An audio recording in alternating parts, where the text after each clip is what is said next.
So if you could just introduce yourself and tell us where we are. Okay. My name is Matt Fernandez. I am a third-year law student at UC Berkeley, and we are currently at Camp Free Palestine on Sproul Plaza.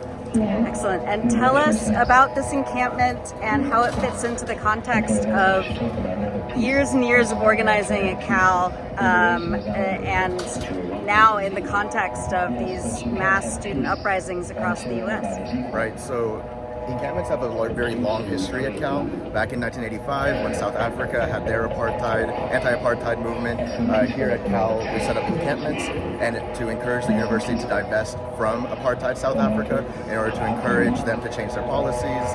And we won. We were able to get the university to divest, and Nelson Mandela came out and thanked us. And now we're trying to do the same thing for Palestine. Excellent. And what are the conversations that students and faculty here at Cal are having in terms of the UC Regent's investments in companies that profit from Israel's genocide in Gaza and the ethnic cleansing that's been happening for decades? What are the demands? Right, so our demands are to end the silence. We want the university to speak up in the name of justice, especially here at the University of California, Berkeley, where they make that part of their branding.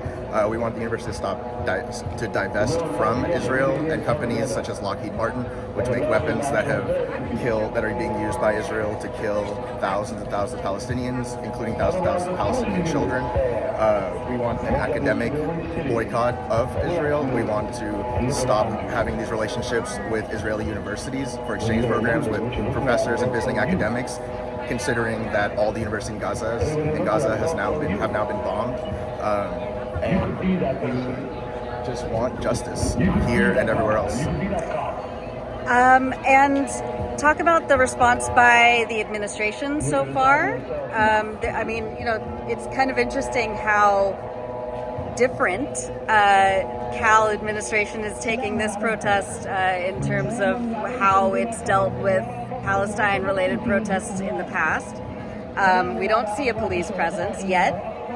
Tell us about what administration has how they've responded so far. Right. So thus far, the administration has not done anything very aggressive in order to crack down. I think that they have watched the backlash that has happened after the Columbia crackdowns and whatnot, and just the protest culture at Berkeley, I think, has led to them being a little more savvy. And so I think that they're just trying to wait us out, thinking that eventually people will just see this as normal and just go back to business as usual. But that's exactly what we refuse to do, because we don't think there should be business as usual when there's a genocide going on. And what about the response from the community? I mean, there's a huge food tent. Myself, I just dropped off 2 boxes of donuts.